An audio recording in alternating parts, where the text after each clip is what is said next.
Okay, on this particular section, I'm showing you some animated GIFs here that show you what we're going to be doing to find the volume now. There is no rotating around this method.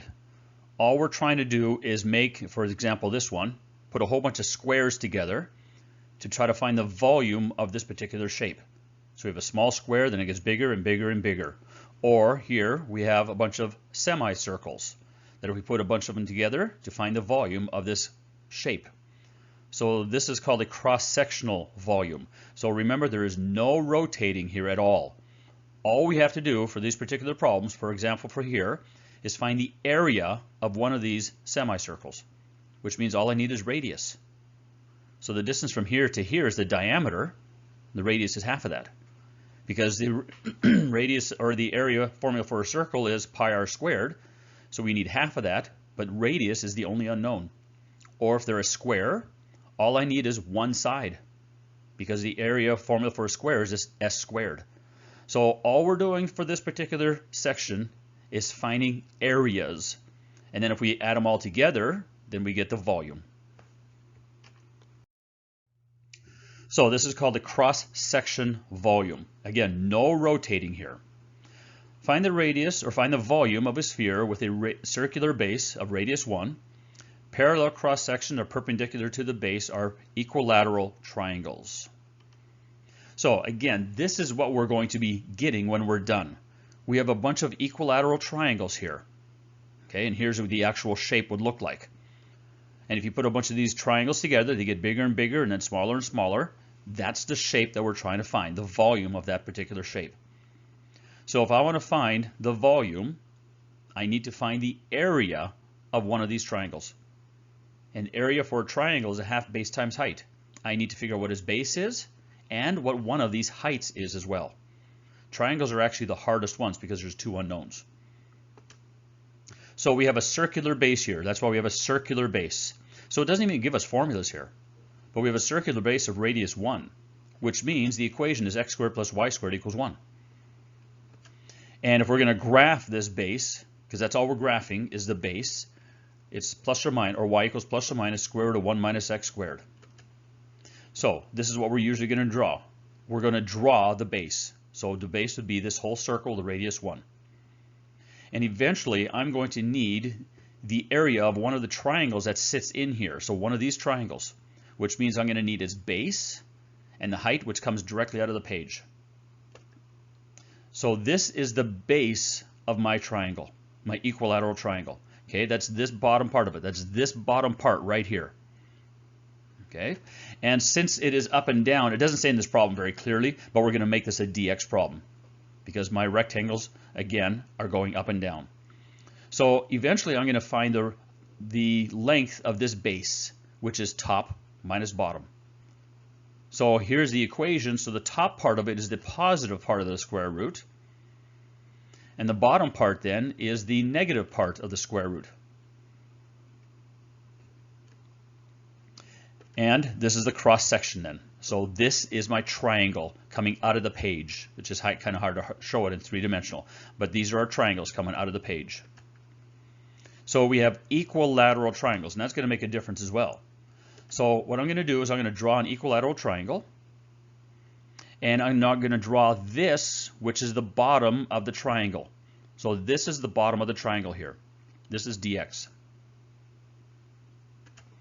So we have an equilateral triangle, which means I know the angles inside here. We have a 30, 60, 90 triangle. This is the triangle that I'm going to be working with actually to figure things out. Okay, but it started as a 60, 60, 60. And if I cut it in half, it's now a 30, 60, 90 triangle. This length of this base from here to here is the length from here to here. That is the base of my triangle. So the base of the triangle is top minus bottom. That's why I have these equations right here. The top is root 1 minus x squared minus the bottom, which is minus a negative. So if I simplify that, I actually get 2 square root 1 minus x squared. There's my base.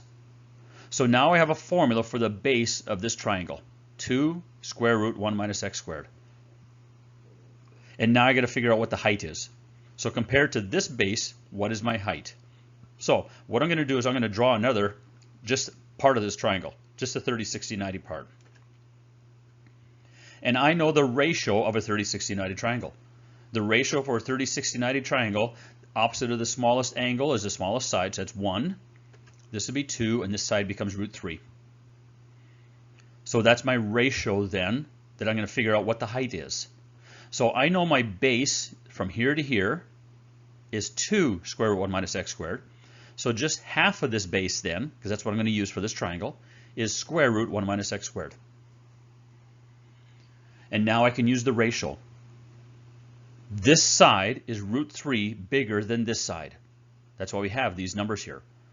So the height of this triangle then is root 3 times whatever the base is, because that's my ratio. This is root 3 times bigger than this. So now I have the base. Well, actually, this is the base of the whole triangle, and this is my height. And that's what I'm going to show you on the next page now, how to actually find the volume. That's the only thing I needed for this particular problem, the base and the height.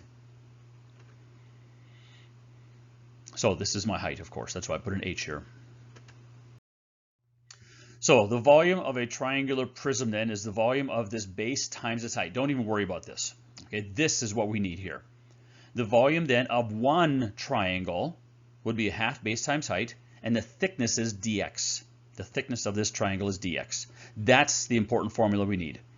And on the previous page, I have a formula for base and a formula for height. Plug those into this equation. So volume equals 1/2.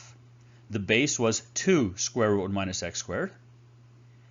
And the height was root 3 times square root 1 minus x squared dx. Okay, there I basically have my formula now. Okay, so all I have to do now is put an antiderivative in front of this and calculate the volume. The 2 and the half, of course, cancel out. So my volume is now the antiderivative of this equation, which I can simplify a little bit. I can put a root 3, and these two radicals are the same. So it's root 3, and you just get 1 minus x squared to a power of 1 dx. And the x's are going from this x value to that x value. So we're going from -1 to +1. And that I can now figure out. Now, sometimes I'm going to say, is there an easier way of doing this, doing the math after this? And if I were to cover up this part of this circle, so if I put a piece of paper over this side of it, and I found the volume of this side and doubled it, would I get the whole answer? And the answer is yes. So the reason I say that is because it's much easier to double, and I put the root 3 in front as well, and instead of going from -1 to 1, go from 0 to 1, because 0 is a much easier number to plug in. And then I still have the 1 minus x squared dx. So if you can cover up half of the problem or half of the picture, okay, and then look at this side and you double it and you get the whole volume, then you can do this. But if you can't cover up half of it and to see that it will double, then you cannot do this method. Okay, there's our formula to figure out the volume. So I actually did the math this time. 2 root 3. Antiderivative of 1 is x, and this becomes 1/3 x cubed from 0 to 1. Again, you don't need to show all this work for your notes right now. So 2 root 3, and then you get 1 minus 1/3, and you end up finally getting 4 root 3 over 3, and its volume, so it's units cubed. You don't have to put this. I'm just making sure you know that the volume is units cubed. 4 root 3 over 3. Now, I didn't do this on my calculator, but your calculator is never going to convert into a fraction that looks like this.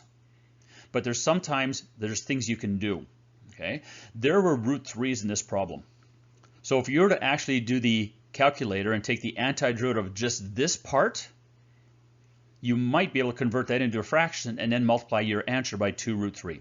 And you still might be able to get the exact fraction. You got to try to come up with some unique ways of figuring out how these answers can become exact on your calculator. Okay, example 2. Find the volume of a solid whose base is a triangular region with these 3 vertices, and the cross sections are perpendicular to the y-axis, are semicircles. So I got to first draw the base with these 3 dots. So we have a corner 0, 0, we have one at 3, 0, and one at 0, 2. So I can make my triangle there. There is my base. Okay, it says here that we have cross section are perpendicular to the y-axis. So that's why I put it perpendicular to this y-axis. So that means this is a dy problem. And this is the base of my semicircle right here. That's my semicircle sitting right here. So my semicircle actually looks like this and this. So there's my dy right here, my dy. And then the semicircle goes on top of it. So you're going to see me do this in every single problem. I'm going to draw the base with my rectangle on it. And then whatever this other shape is, I'm going to draw it on the side, whether it's a triangle or a square or a semicircle. So the area of a circle, of course, is pi r squared, but we don't have a complete circle here. We have a semicircle, so half the circle. So the real formula we need is 1/2 pi r squared. The only thing I need for this problem is radius. There's only one unknown. Whereas triangles, you need base and height. That's why circles are actually easier. So all I need is the radius of this semicircle from the edge to here. Okay, but we have the length from here to here. Right curve minus left curve. That's going to give you the diameter. So we got to cut that in half to find the radius. So how do I find my left curve minus right curve? Well, first of all, I can find the equation of this straight line. Y equals mx plus b. Okay, crosses the y-axis at 2, and the slope is down 2 and over 3. So just using some of my old knowledge, I know that the equation to this straight line is y equals negative 2/3 x plus 2. But I'm supposed to use the right curve minus left curve, dy's, which means this equation is written wrong. I got to make it x equals. So if I solve this for x, I get x equals negative 3/2 y plus 3. There is the equation of this line. But again, you got to remember, if I do the right curve minus the left curve, that's going to give you the diameter. That's why I put a d here. So my right curve is this equation minus the left curve. So the radius is actually half of this equation. So the radius is 1/2, and now this equation, negative 3/2 y plus 3. There's my radius. So it took a little work for that, but all I have to do now is substitute that into this equation and take the antiderivative. And again, there's no rotating. You've got to remember that there's no rotating when we're doing cross sections. So the volume of one of the semicircles then would be 1/2 pi. Instead of r, I'm going to write this equation in it. I distributed the half inside. So you get negative 3/4 y plus 3/2. And it's squared. So if I put a dy behind that, that gives me the volume of one of the semicircles. All I have to do now is put the antiderivative in front of this. So volume equals 1/2 pi, antiderivative of this equation, negative 3/4 y plus 3/2 quantity squared dy. And what are my bounds? My bounds are not from 0 to 3. Those are x bounds. These have got to be y bounds. So the y bounds are actually from 0 to 2. From 0 to 2. So this is what I need to take the antiderivative now. And you finally get an answer of 3 pi over 4. So circles are not too bad because you just need one unknown, radius. Number 3, find the volume of solid S whose base is a parabolic region. This is a parabolic region. It's kind of written differently, that's all. But we have y is greater than or equal to x squared, and we have y is less than 1. It's just two equations written in one, that's all. And the cross sections are perpendicular to the y-axis are equilateral triangles. Okay, so I'm going to draw a parabola first. Y equals x squared, just a simple parabola. And is greater than that, that means above it. And y is less than or equal to 1. Here's y equals 1. And it says less than that, so it's this area that we're working with. So there's the base. And now we have our cross sections are perpendicular to the y-axis. So the y-axis, so in other words, it's going to be sideways. This is a dy problem again.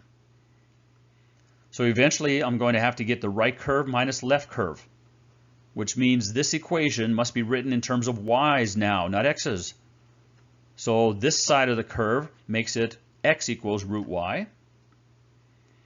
And this side of the curve is x equals negative root y. Okay, so I've cluttered up this enough. Now I'm going to draw my equilateral triangle with this as my base, my dy. So again, for a triangle, I need the length of the base and I need the height. That's why triangles are the hardest. Okay, so I'm going to cut it in half again and show my 30, 60, 90 triangle because I know the ratio for that. And sometimes on problems, it's not the base that's on the side. Sometimes it's they're not always equilateral. Sometimes they're isosceles triangles. Okay, so you got to be very careful how you draw these ones and look at the ratios as well. Okay, so what is my base? Okay, the area equals 1/2 base times height. And the base is the right curve minus left curve. That's the base right here. Right curve, which is root y, minus the left curve, so minus a negative root y, which gives you 2 root y again. So there's my whole base. Now I need to figure out the height again, which means if I can figure out this base, so I'm just going to write it right here. We got the ratio 1, 2, and root 3 again. So this base here is root y. And now I need the height, which is just root 3 times this. So the height is root 3 times root y, or square root 3y is perfectly fine. So now I have the base and have the height. All I have to do is put it into the formula now and take its antiderivative. That's the whole challenge with triangles. Find the base and the height. So volume equals 1/2. The base is 2 root y, and the height is root 3 root y. The half and the 2 cancel out. Okay, and as root 3, I can bring in front of the whole integral. And I have root y times root y, so all I have is y here, dy. And again, what are my bounds going to be in terms of y? So in terms of y, it's from 0 to 1. 0 to 1. Okay, there's no cutting this one in half, okay? It's already from 0 to 1. So all I got to do now is take the antiderivative. So I get root 3, and we have 1/2 y squared from 1 to 0. You end up getting root 3 over 2. That's the volume of this cross section.